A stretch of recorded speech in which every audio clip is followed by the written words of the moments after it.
Good evening, VC, or anyone who might find themselves watching this video. Well, all day and all yesterday I have been on a Psych binge. To be exact, I've been on a British Psych progressive and hard rock binge. Quite a bonanza. And I pulled a big pile of records from my record collection, and I thought I'd share them with you. Perhaps I've shown some of them before, but never mind, here goes. Be drinking some beer, getting a buzz, and everything is just fine and dandy.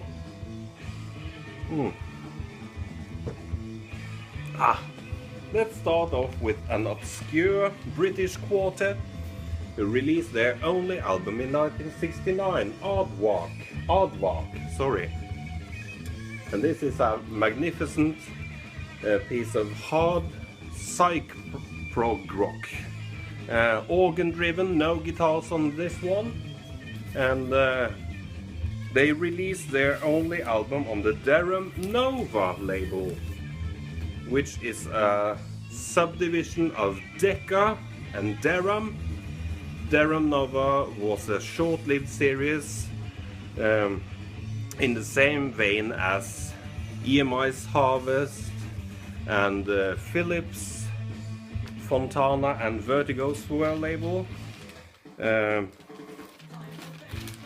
Just landing a lot of unknown progressive and psychedelic acts, a record deal, and the philosophy was to sign as many bands as possible and just put them in the recording studio for 15 hours and just press the record and put it out on the market, and perhaps it was a hard hitter, but most of them were not. And of course, as with many others, Aardvark's only LP did no impact on the charts. This is a mono copy, and I'd like to find a stereo copy in a little better shape, but they are scarce and quite expensive, unfortunately. But do check out Aardvark, especially their song Copper Sunset, and very nice of you to call, but the whole album is quite solid. Next up we have what later became Slade, their debut album when they were called Ambrose Slade, and this is their album Beginnings from 1969. And it's an alright piece of psychedelia, but mostly an important document of Slade's early days, I think. They do a decent cover here on Journey to the Center of Your Mind from the Amboy Dukes, and other covers are, for example, Ain't Got No Heart by Frank Zappa, and some original stuff. So, do check them out. Not to be confused with the latest Slade, the Glam Rockers, even though it's the same band. What we are listening to now is a record I know I've shown before. It's Andromeda and their only self-titled album from 1969, led by John Can, or later John Ducan, on guitar and vocals, and this is just a fantastic heavy psych album. Hard progressive rock with a lot of psychedelic leanings here and there. And well, check out the whole album is my recommendation. The reason for me showing this is a link to another band. Let me skip in my pile here. Next band, which is linked up to Andromeda, is of course Atomic Rooster and their debut album from 1970. And Atomic Rooster was founded by Vincent Crane, which was the original organ player for Crazy World of Arthur Brown. After suffering some mental problems, he withdrew from the Crazy World of Arthur Brown in 1969, I believe, and after a little hiatus, started the Atomic Rooster, and this is their first album. The other member, the key member here, is Carl Palmer, who had also been playing for Arthur Brown. So they two joined forces on this first Atomic Rooster album. Carl Palmer, needless to say, left Atomic Rooster the same year and joined forces with Keith Emerson and Greg Lake. This is actually the third pressing from 1971, I believe. And that in itself isn't too interesting, but it's got the little B and C logo instead of the big one. But there are 3 different pressings of this album. And in these 3 pressings there are 3 different mixes, or alternative mixes. The first edition has some flute work on it, the second edition has some enhanced organ, and the third edition, which is this, has some guitar overdubbed in some of the songs by John Cann from Andromeda. John Cann joined Atomic Rooster late in 1970, and for their next 2 albums, In Hearing Of and Death Walks Behind You, and also did most of the vocals in his stint in Atomic Rooster. So, if you haven't heard Atomic Rooster, which I guess you have, this is a very fine place to start. But I do recommend the John Ducan version with the guitars. I simply love John Ducan's guitar work. He later, after Atomic Rooster, he went on to start a band called Bullet, which was renamed after one record, I think, to Hard Stuff, and that record was called Bulletproof, which I believe metal theologian Aaron showed in one of his videos. Next up we have another one-album band called Arsachel, and this one is from 1969 or 70. No, 1969. And this is their only album, and the rumors say that they were only paid £250 for the session and got no royalties for the sales, which were bad anyway. And there are some famous musicians on this one, such as Simon Sasparella on lead guitars and vocals, Nierogi Gategaka on bass guitar and vocals, and of course Basil Dowling on drums and Sam Lee Uff on organ. And of course all these are synonyms. On guitar and vocals, for example, is Steve Hillage from Gong, and Sam Lee Uff on the organ is actually Dave Stewart from Egg. And the 2 others are the bass player and the drummer from Egg. So this is in fact Egg plus Steve Hillage. A wonderful, whimsical, typical British psychedelic album. And some of the tracks to check out are Garden of Earthly Delights and Soul Thing, or Queen Saint Gang. Just a solid album. I guess they had some fun in the studio. Quite a trip. I just have a sip of the beer. Cheers. Next up we have yet another one-album band, which never made it commercially, but still they managed to make one great album.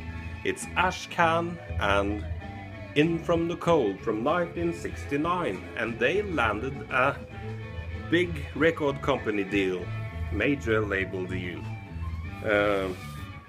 in the same vein as Aardvark.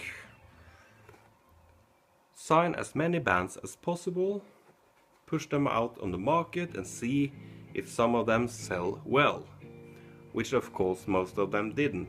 This is on the Deca Nova series. So you have Deca, you have Deram, and you have Deram Nova and Deca Nova. So it's a jungle of sub-labels. Well, Ashcan is a sort of heavy blues progressive rock band. Not too much psych on this one, but heavy riffing, heavy bass and drumming, excellent vocals, just a solid hard rocker all the way through. The key member from this album was Bob Weston on guitar, and he later joined forces with Fleetwood Mac from 71 to 74. But before, which is more interesting, previous to Ashcan, he was in a band called Black Cat Bones. And they also released one album on the Deca Nova label, I believe, which also was a heavy blues rock album. And of course, Black Cat Bones later turned into Leaf Hound, who made only two albums, one called Leaf Hound, released in Germany, and one legendary album called Growers of Mushroom on the Deca label, which is perhaps the most expensive Deca record, at least, to be found on the market. Next up, we continue with the heavy rock, and it's Bedlam. And this is Bedlam's only record from 1973, and the drummer is the most famous member of the band, and it's Cozy Powell. So that gives you an idea of what kind of heavy rock and hard-hitting rock this is. Solid album. It starts off quite hard and mellows out during the last couple of songs on page 1 and side 2, side 1 and side 2. But a solid record. Next up, some more obscure bands. We have Bram Stoker and Heavy Rock Spectacular. There's not a lot to be found on the internet about these guys, and the album has no credits as to whom the musicians are. And it's released on the cheapo label Windmill, which is quite strange actually, because Windmill sort of did compilation albums, cheap compilation albums. And what's funny about it, nice cover art, but it seems like an Exploito album, and it's perhaps that was what it was, but it's a good album. It's a great hard progressive rock album, and these are not too expensive to pick up either. I really recommend Bram Stoker Heavy Rock Spectacular.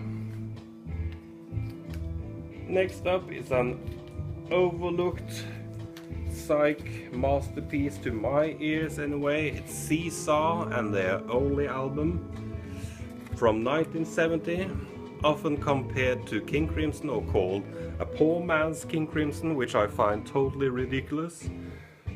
I see the connections with the heavy mellotron and everything, but musically nothing like King Crimson. This is of course a Sunbeam reissue, because the originals are just too expensive. But check out Caesar and their only album from 1970. Tread Softly on My Dreams is a nice tune to start off with. Next up, perhaps the most expensive British psych progressive rock album next to Leaf Hound. It's Dark, and their album Around the Edges, Dark Around the Edges. And this is of course a repressing, because this was a self-release from the band.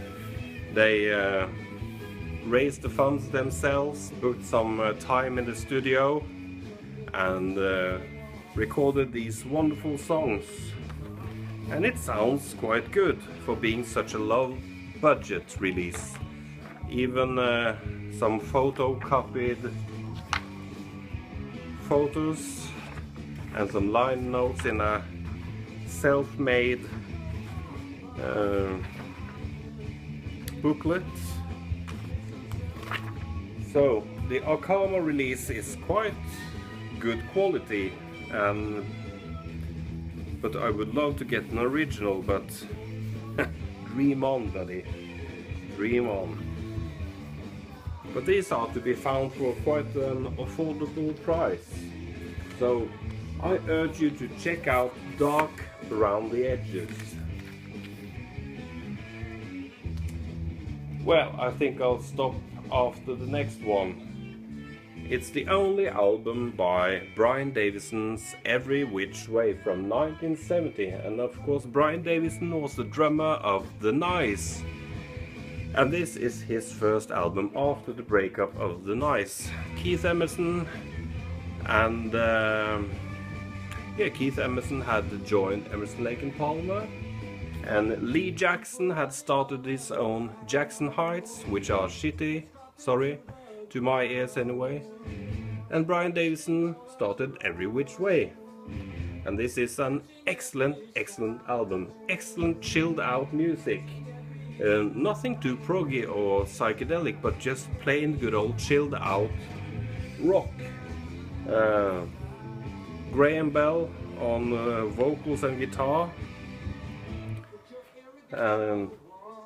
No noteworthy musicians, but just a solid album throughout. Fantastic.